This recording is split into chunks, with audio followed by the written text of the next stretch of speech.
Hello students, SP का question bank हम देख रहे हैं। Question 1D part, state whether the following statements are true or false.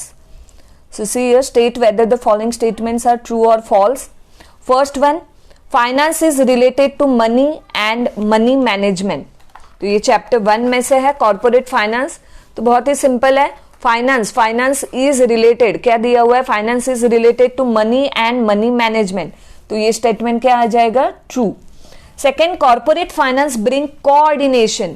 Corporate finance brings coordination between various business activities.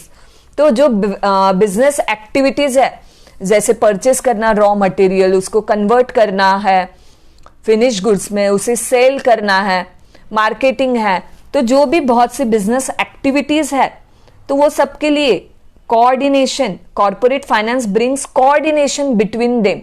तो जो सभी department है, अगर फाइनेंस प्रॉपर अवेलेबल नहीं है तो वो सब डिपार्टमेंट्स में प्रॉपर कोऑर्डिनेशन हो सकता है क्या, नहीं हो सकता। इसलिए ये स्टेटमेंट भी क्या है, ट्रू। ये हमने इंपॉर्टेंस ऑफ कॉर्पोरेट फाइनेंस का जो वीडियो है उसमें हमने देखा है, corporate finance brings coordination between various business activities. Next one, fix capital is also referred as circulating capital. Fix capital is also referred to as circulating capital. So ये statement क्या है, this statement is false, because fix capital is the capital which is use for buying fix asset, और जो business में long period तक रहती है। और जो वर्किंग कैपिटल रहता है, working capital is the capital which is use to carry out day to day business activities, जो स्मूथ फंक्शनिंग के लिए जरूरी है। तो जो वर्किंग कैपिटल है उसे क्या बोलते हैं, सर्कुलेटिंग कैपिटल। जैसे रॉ मटेरियल परचेस किया है, रॉ मटेरियल बाद में कन्वर्ट हुआ into inventory, then it is converted into work in process, then it is converted into finish goods. After selling finish goods, it is converting into account receivable if we assume that it is goods sold on credit basis. Then after some time, on billing date, on collection of receivables, again it is back to the cycle to cash. So working capital ये क्या रहता है, circulating capital. तो यहाँ पे क्या दिया हुआ है आपको, fixed capital is also referred to as circulating capital. तो ये statement क्या है, false है। Next, working capital stage in the business almost permanently. तो ये भी रॉन्ग है। अभी हमने देखा ऑलमोस्ट परमानेंटली कौन सा कैपिटल रहता है, फिक्स कैपिटल। वर्किंग कैपिटल तो ये तो चेंज होता रहता है, सर्कुलेटिंग कैपिटल है। फिक्स कैपिटल यानी ऐसा capital which is use for buying fix asset, जैसे लैंड एंड बिल्डिंग है, फर्नीचर है, प्लांट एंड मशीनरी है। तो ऑलमोस्ट वो बिजनेस में परमानेंटली रहता है, हम बार बार चेंज करते हैं क्या, नहीं करते हैं। इसलिए ये स्टेटमेंट भी क्या आएगा, फॉल्स आएगा। Fifth statement, equity share holders enjoy fix rate of dividend. तो again this statement is false. Equity share holders enjoy fix rate of dividend, no. Preference share holders enjoy fix rate of dividend. Equity share holder का rate तो कैसे रहता है, change होता रहता है, fluctuate होता रहता है। It depends on the earning of the company. अगर कंपनी को अच्छा मुनाफा हो, प्रॉफिट अच्छा हो, तो ज्यादा डिविडेंड मिल सकता है, कम हो तो कम मिलेगा। तो उनको फिक्स रेट नहीं रहता है। So equity share holders enjoy fix rate, no, false आएगा। फ्लक्चुएटिंग रेट है इसका answer. Next, share certificates is issued for partly or fully paid up shares.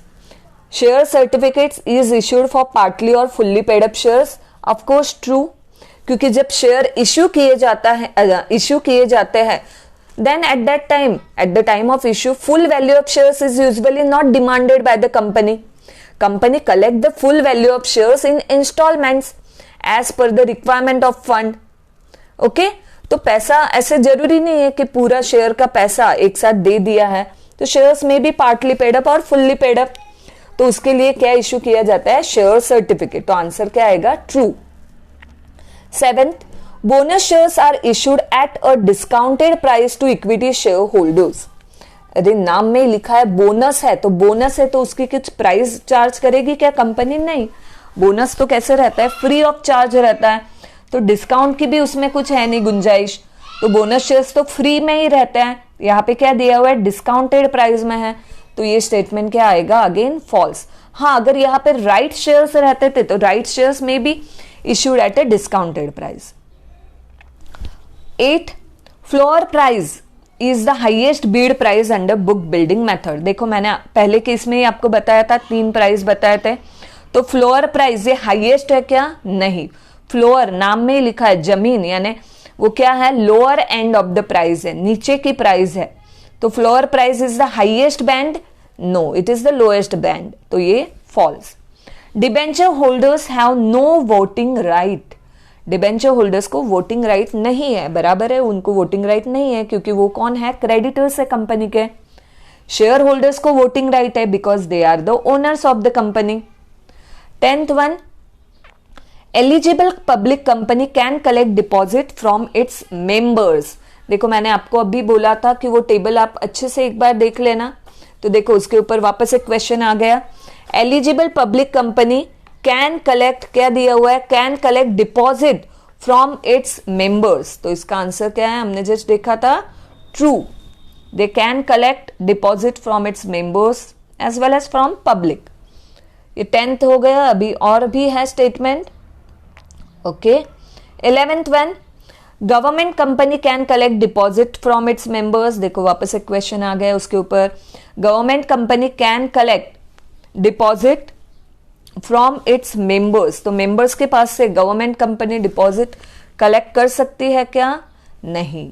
तो आपको तो दिया हुआ है वहां पे टेबल में भी आप देख सकते हो, government company can collect deposit from the public and that is also not exceeding 35% of the paid up share capital and free reserves of the company। तो यहाँ पे 11th वाला स्टेटमेंट भी क्या आएगा, false। 12th one, debenture holders get regular dividend. Dividend word आ गया, okay तो यहाँ पे गलती हो गई है स्टेटमेंट में। डिबेंचर होल्डर को तो क्या मिलता है भाई, इंटरेस्ट मिलता है, डिविडेंड तो शेयर होल्डर को मिलता है, तो ये रॉन्ग है। 13th, fixed deposit is a short term source of finance for a company. Fixed deposit ये क्या है, शॉर्ट टर्म है।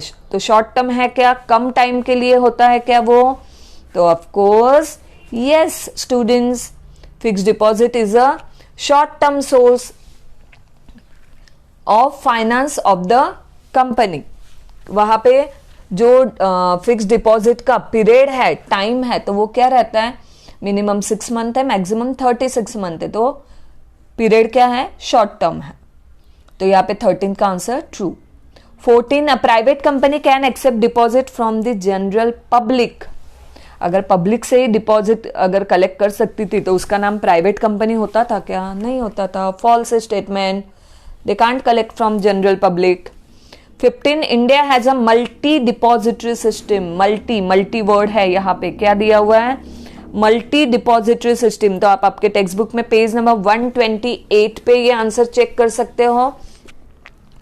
ओके क्या दिया हुआ है, मल्टी डिपॉजिटरी सिस्टम। तो आंसर क्या आएगा, इसका आंसर ट्रू आएगा, बिकॉज अपने इंडिया में जो डिपॉजिटरीज है, कितनी डिपॉजिटरीज है, 2 डिपॉजिटरीज है, NSDL एंड CDSL, इसलिए क्या है, मल्टी हो गई, सिंगल नहीं है, मल्टी है, एक से ज्यादा है। 16th one, physical mode of holding security is risky. Physical mode में अगर सिक्योरिटी होल्ड कर रहे, शेयर सर्टिफिकेट पेपर फॉर्म में है, तो वो रिस्की है क्या, यस इट इज रिस्की। वो खो जाने का डर है, वो डैमेज होने का डर है, फट जाने का डर है। वही इलेक्ट्रॉनिक फॉर्म में चोरी होने का डर है, वो अगर इलेक्ट्रॉनिक फॉर्म में रहेगा तो वहां पे ये सब चांसेस है क्या, फट जाने के, चोरी होने के, नहीं चांसेस है। Physical mode of holding security is risky, yes it is risky, true.